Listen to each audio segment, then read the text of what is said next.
Equipo 1, Ángeles Castro, Hugo Daniel. Espinosa Hernández Héctor.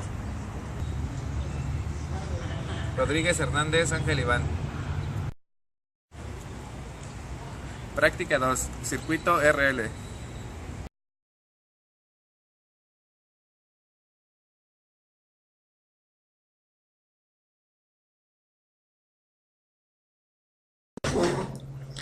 Impedancia. La resistencia es el valor de oposición al paso de la corriente, ya sea corriente directa o corriente alterna, que tiene el resistor o la resistencia. La reactancia es el valor de la oposición al paso de la corriente alterna que tienen los condensadores o capacitores y las bobinas o inductores. Cuando en un mismo circuito se tienen estos elementos combinados, que son resistencias, condensadores y bobinas, y por ellas circula una corriente alterna, la oposición de este conjunto de elementos al paso de la corriente alterna se le denomina impedancia. La impedancia tiene unidades de ohms y es la suma de una componente resistiva debido a las resistencias y una componente reactiva debido a las bobinas y a los condensadores. Se expresa con una ecuación que es igual a Z es igual a R más JX, que se define como impedancia es igual a resistencia más reactancia.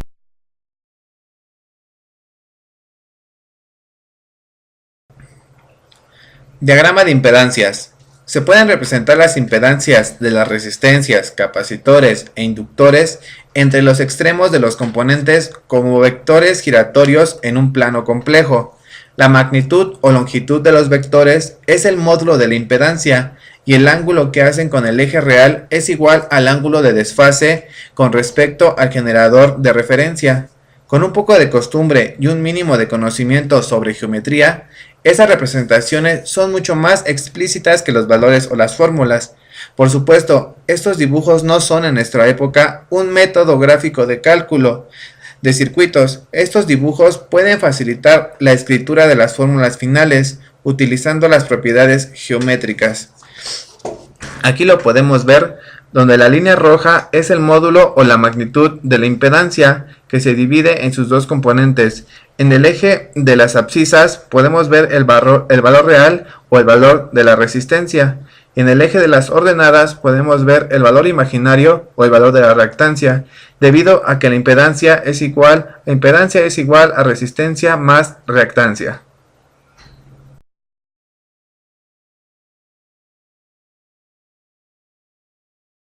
Vamos a hablar acerca de inductores. Un inductor se define como un elemento de dos terminales formado por un embobinado de n vueltas que almacena energía en forma de campo magnético e introduce inductancia en un circuito eléctrico. Por embobinado debemos entender a un alambre enrollado hecho con material conductor de electricidad sobre un núcleo de aire o de material ferromagnético, y por inductancia a la propiedad de un dispositivo eléctrico que hace que el paso de una corriente con el tiempo produzca una tensión a través del mismo. La unidad con la que se mide la inductancia es el henrio y se denomina con la letra H mayúscula.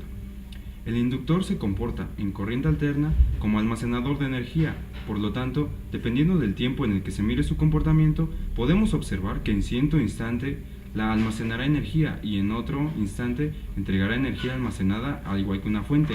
Existen varios tipos de inductores, como lo son los solenoides, que son de este tipo. Como se puede ver, ahí está el alambre enrollado de material conductor, y puede ser así con núcleo de aire o con núcleo de material ferromagnético.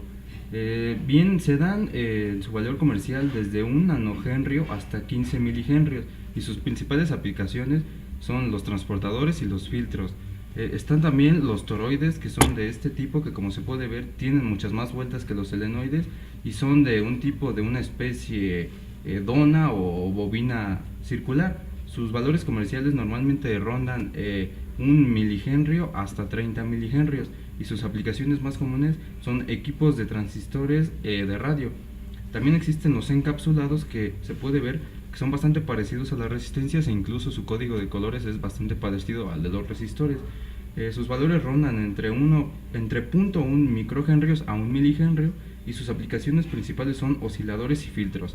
Tenemos también los chips, que pues vendrían siendo los inductores más pequeños que se conocen. Su valor viene desde 1 nanohenrio hasta 1 milihenrio, y son sus principales aplicaciones generales, como pueden ser las que hemos mencionado anteriormente. Y por último tenemos los inductores ajustables, que son de este tipo, que se puede ver que son un poco más complejos que los demás. Vienen desde 1 nanohenrio hasta 7 milihenrios, y sus principales aplicaciones son osciladores y circuitos de radiofrecuencia como transistores y receptores.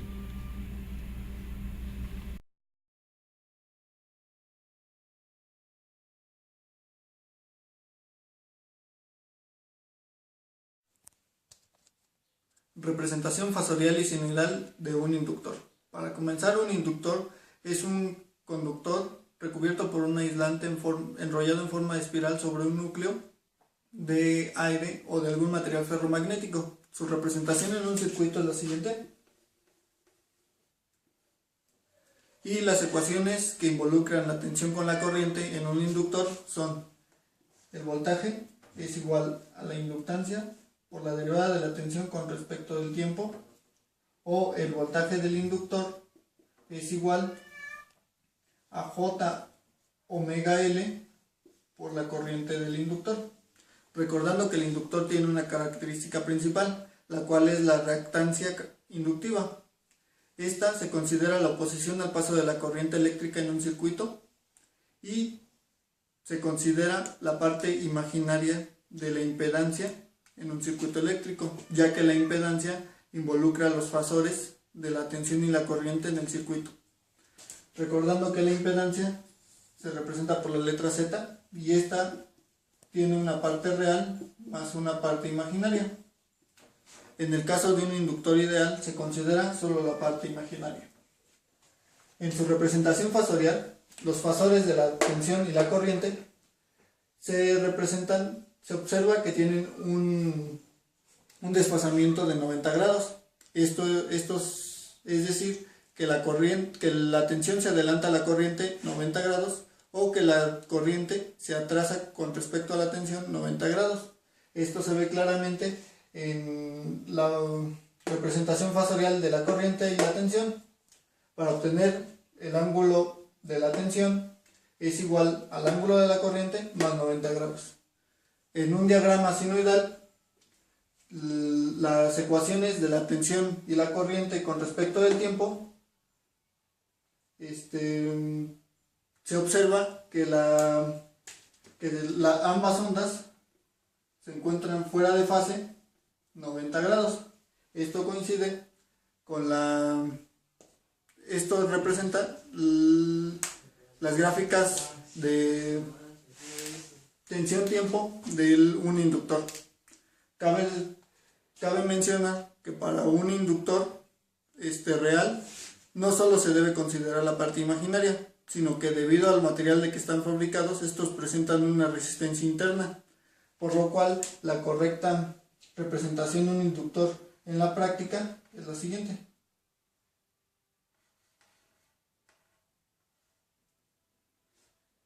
Debido a que se debe considerar su resistencia interna, es decir, la resistencia que ejercen los materiales del que está hecho.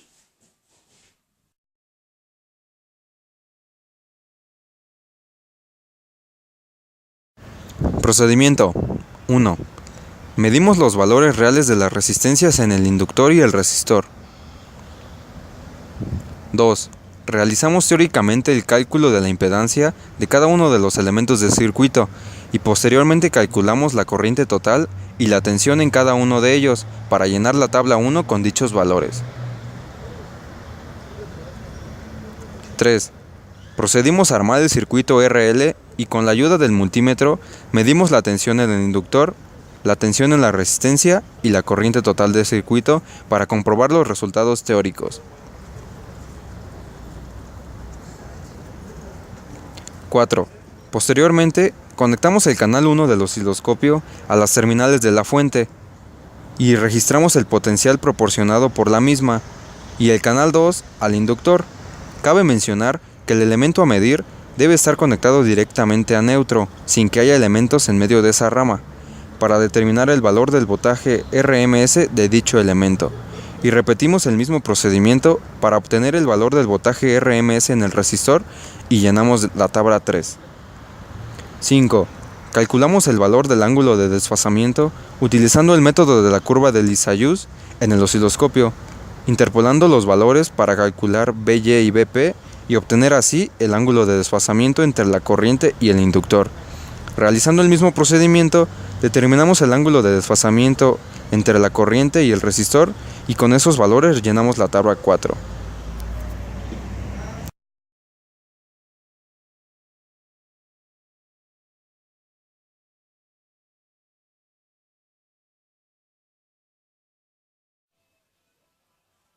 Al término de esta práctica, hemos comprobado experimentalmente el comportamiento de la corriente alterna en un circuito RL conectado en serie, donde previamente se realizaron los cálculos teóricos correspondientes para comprobar mejor los resultados obtenidos. Para esto, aplicamos las fórmulas de impedancia con las cuales es posible llevar a cabo el cálculo teórico de los valores requeridos en la práctica. Cabe mencionar que para una mayor precisión en el cálculo, se llevó a cabo la medición de la resistencia real de los componentes y de esta manera obtener un cálculo más exacto. Asimismo, a través de la representación gráfica en el osciloscopio, fue posible comprobar las tensiones calculadas y al mismo tiempo comparar la representación de la onda de la corriente alterna y la gráfica tensión-tiempo de un elemento pasivo. De esta manera, fue posible llevar a cabo el cálculo del ángulo de desfasamiento entre ambas ondas, utilizando el método de la curva de Lissajous. Cabe destacar que para la correcta medición en el osciloscopio fue necesario modificar las conexiones del circuito debido a que la comparación de las ondas es necesario conectar la terminal neutra de la punta del osciloscopio con la terminal neutra de la fuente, sin que existan otros elementos entre ambos.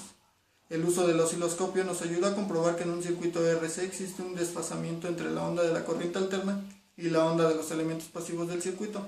Es importante mencionar que para obtener los resultados correctos es necesario considerar que los resistores poseen un valor nominal, pero su valor real puede variar. Asimismo, en el caso del inductor, es importante tomar en cuenta que este presenta una resistencia interna que en la teoría se desprecia, debido a que la impedancia de este elemento solo considera una parte imaginaria y no la parte real.